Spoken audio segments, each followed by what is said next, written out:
mikrometer sekrup memiliki ketelitian hingga 0,01 mm. Selanjutnya, apa saja sih bagian-bagian dari mikrometer sekrup itu? Yang pertama, ada frame atau bingkainya. Kemudian ada poros tetap. Kalau yang ini poros geser. Kemudian yang kecil ini penguncinya. Lalu ini skala utama. Yang ini skala nonius.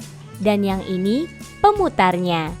Dan yang terakhir, di ujung ini ada silinder bergerigi. Aku mau mengukur tebal kelerengku ini menggunakan mikrometer sekrup. Jadi pertama-tama, pastikan kamu membuka penguncinya. Dan sebelum kamu gunakan, sebaiknya dikalibrasi dulu ya, supaya hasil pengukurannya lebih akurat. Caranya itu diputar saja sampai poros geser bertemu dengan poros tetap. Kemudian kamu pastikan skala utama itu menunjukkan angka 0. Nah, kalau sudah, selanjutnya kamu bisa lanjut memutar lagi pemutarnya supaya poros bergerak mundur. Masukkan kelereng yang akan diukur dan putar kembali pemutar sehingga poros putarnya bisa menjepit kelereng ini. Setelah terjepit sempurna, kamu bisa putar roda bergerigi yang ada di belakang ini ya, sampai berbunyi klik. Kemudian tutuplah penguncinya. Nah, terus bisa kita lihat deh skalanya. Apakah kamu sudah tahu cara mengukurnya? Kalau belum tahu, ayo aku tunjukkan. Pertama-tama yang harus kamu ingat, ketelitian dari mikrometer itu 0,01 mm. Kemudian, kamu lihat yang ini, skala utama, dan yang ini, skala nonius. Pertama-tama, kita cek dulu skala utamanya. 0, 1, 2, 3. Nah, garis yang di bawah ini nilainya 0,5. Kemudian kita lihat garis lurus ini. Garis itu berhenti setelah angka 3,5. Berarti kita tulis di sini 3,5. Kemudian kita cek garis yang panjang ini. Nah, garis yang panjang ini akan lurus pada garis yang mana? Pada skala nonius. Coba kita lihat. Ternyata garis yang lurus tepat di angka 12. Jadi kita tulis 0,01 mm kali 12. Didapatkan 0,12. Dan hasilnya 3,5 tadi ditambah 0,12. Jadi tebal kelereng ini 3,62 mm. Bagaimana cara menggunakan jangka sorong? Jangka sorong sendiri merupakan alat ukur yang banyak digunakan pada mechanical engineering. Alat ini memang mirip seperti penggaris.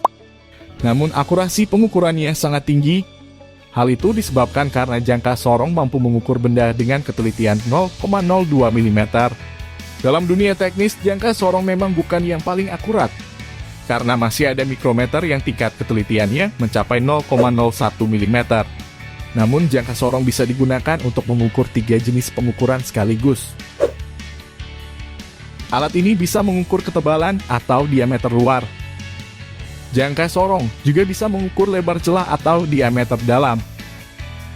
Dan alat ini juga bisa mengukur kedalaman suatu celah. Jadi, hanya dengan satu alat ini kita bisa mengukur lebih banyak benda kerja. Untuk bagaimana cara penggunaannya, sebenarnya cukup mudah. Jika Anda akan mengukur ketebalan atau diameter luar, jepitkan rahang besar ini ke komponen yang akan diukur. Pastikan posisi benda tidak miring sehingga pengukuran akurat. Setelah itu, putar kuncian agar rahang ini tidak geser-geser. Ini akan mempermudah kita saat akan melakukan pembacaan hasil karena kita bisa meletakkan benda yang diukur tanpa menggeser rahang ini. Setelah itu, mari kita baca hasil pengukurannya. Untuk membaca jangka sorong, kita harus memahami arti dari garis-garis ini. Skala yang ada pada badan jangka sorong disebut skala utama. Skala ini punya nilai 1 mm per garis. Jadi ini mirip seperti penggaris biasa. Skala ini akan memberitahu kita hasil pengukuran kasarnya. Contohnya seperti pengukuran tadi. Kita paskan angka 0 pada skala geser dengan garis terakhir pada skala utama. Nah, garis terakhir ini akan menentukan pengukuran kasarnya. Jadi hasilnya 33 mm.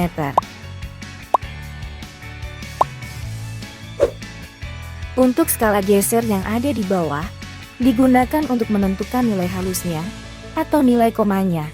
Berbeda dengan skala utama, skala geser ini punya nilai 0,02 mm tiap garisnya. Untuk mencari nilainya, dibutuhkan sedikit ketelitian. Pasalnya, kita harus mencari garis yang menyambung antara skala utama dan skala geser. Garis ini akan menunjukkan berapa nilai komanya. Jadi tinggal hitung saja. Ini 5 plus 1 strip. Jadi 0,5 ditambah 0,02. Hasilnya 0,52. Kalau digabungin, maka hasil pengukuran diameter piston adalah 33 ditambah 0,52 mm. Hasilnya 33,52 mm. Kalau kalian akan mengukur lebar suatu celah, tinggal masukkan rahang kecil ini ke dalam celah yang mau diukur. Pastikan posisi benda yang diukur tegak lurus dengan jangka sorong. Begitupun dengan kedalaman, pastikan posisi jangka sorong juga tegak lurus dengan benda yang akan diukur. Ini dilakukan agar pengukurannya akurat. Setelah itu tinggal baca hasilnya. Caranya sama kayak tadi,